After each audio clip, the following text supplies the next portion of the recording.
सांगली जिल्ह्यामध्ये अंमली पदार्थाचा व्यवसाय करणे फायद्याचे नाही असा संदेश त्या तस्करांपर्यंत जावा असा संकल्प करून सुमारे 2 महिन्यांपूर्वी अंमली पदार्थ विरोधी टास्क फोर्सने कामाची सुरुवात केली होती।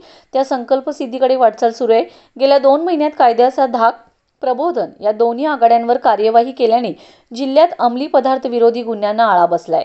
संबंधित सर्व विभागांनी यापुढेही परस्पर समन्वयाने अंमली पदार्थ तस्करांची पाळेमुळे खणून काढून जिल्हा अंमली पदार्थ मुक्त करण्यासाठी नियमित कार्यवाही करावी असे निर्देश राज्याचे उच्च व तंत्र शिक्षण संसदीय कार्यमंत्री तथा जिल्ह्याचे पालकमंत्री चंद्रकांत पाटील यांनी दिलेत। अंमली पदार्थ टास्क फोर्सच्या 7व्या बैठकीच्या अध्यक्षस्थानावरून ते बोलत होते।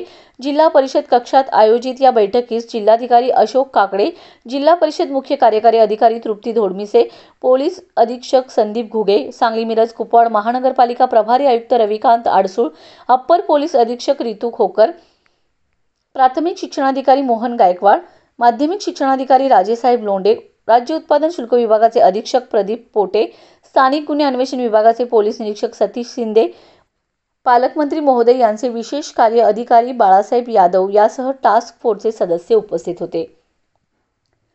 अंमली पदार्थ तस्करी विरोधात गत 2 महिन्यात केलेल्या कार्यवाहीच्या अनुषंगाने समाधान व्यक्त करत पालकमंत्री चंद्रकांत पाटील म्हणाले, गत 2 महिन्यात पोलीस विभागाने अंमली पदार्थ विरोधात 30 कारवाया केल्या असून 50 आरोपींना अटक करण्यात आले। जिल्ह्यातील गुन्हे व अंमली पदार्थ विषयक गुन्हे नियंत्रणात आलेत। कायद्याचा धाक प्रबोधन आणि व्यसनाधीनांना त्यातून बाहेर काढण्यासाठी समुपदेशन उपचार केंद्र अशा सर्व आघाड्यांवर सांगली जिल्हा अंमली पदार्थ मुक्त करण्याचा ध्यास घेतला असून सर्व यंत्रणांनी त्यासाठी प्रयत्न करावेत असे निर्देश त्यांनी यावेळी दिलेत। उच्च व तंत्र शिक्षण विभागाच्या अखत्यारीत येणाऱ्या सर्व शासकीय व खासगी तंत्रनिकेतन औद्योगिक प्रशिक्षण संस्था यांनीही तंबाखूमुक्त शाळाप्रमाणे अंमली पदार्थ विरोधी प्रबोधनासाठी विविध उपक्रम आयोजित करावेत असे सांगून पालकमंत्री चंद्रकांत पाटील म्हणाले, जिल्हा परिषद शिक्षण विभागाने अंमली पदार्थ विरोधी प्रबोधनात्मक लघु चित्रफित, जिंगल, पोस्टर, निबंध आदी विविध स्पर्धांना चांगला प्रतिसाद मिळाला असून या माध्यमातून स्पर्धेत सहभागी कित्येक स्पर्धक, त्याचे कुटुंबीय व संबंधित व्यक्तींना प्रेरणा मिळाली।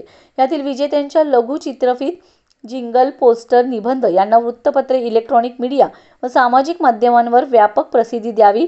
तसेच अंमली पदार्थ विरोधी प्रबोधनात्मक सर्व स्पर्धांचे बक्षीस वितरण 1 मे रोजी स्वतंत्र कार्यक्रम घेऊन करण्यासाठी नियोजन करावे असेही त्यांनी सांगितले। जिल्हाधिकारी अशोक काकडे यांनी जिल्ह्यातील 77 पैकी 76 व्हिडिओ पार्लरची तपासणी पूर्ण झाल्याचे सांगितले। त्यावर पालकमंत्री चंद्रकांत पाटील म्हणालेत, मद्य विक्री दुकानांसाठी राज्य उत्पादन शुल्क विभागाने नियमावली तयार करावी। मद्य विक्री दुकाने अशा गुन्ह्यांची केंद्रे होणार नाहीत याची काळजी घ्यावी।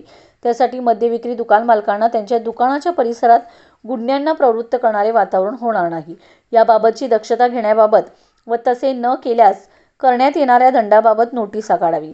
अंमली पदार्थ व्यसनाधीन व्यक्तींना समुपदेशन, उपचार व चिकित्सा केंद्र कार्यवाहीस गती द्यावी असेही त्यांनी यावेळी सूचित केले।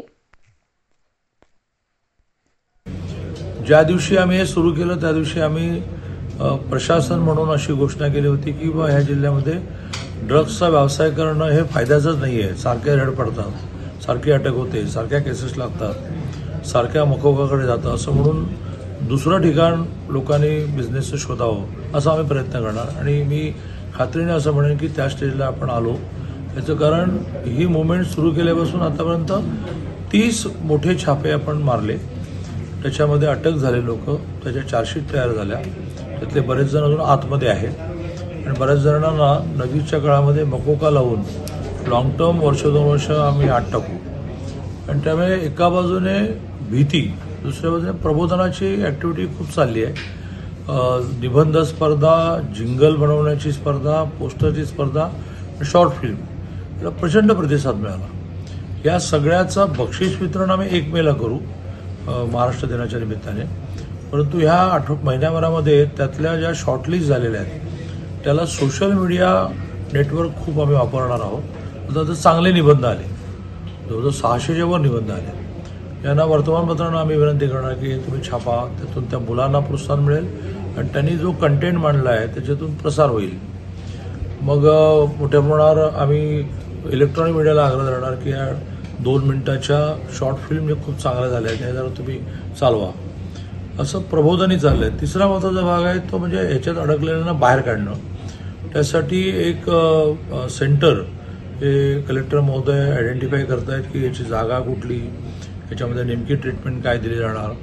आज एक कोल्हापूरहून एक एजन्सी आली होती सावली म्हणून, इस्लामपूरला एक एजन्सी आहे. अशा सगळ्याच्या माध्यमातून म्हणजे एका बाजूने प्रबोधन, दुसऱ्या बाजूने धाक आणि तिसऱ्या बाजूने यात अडकलेल्यांना बाहेर काढणं, ट्रीटमेंट देणं, अशा तिन्ही लेवलला प्रयत्न चालला आहे.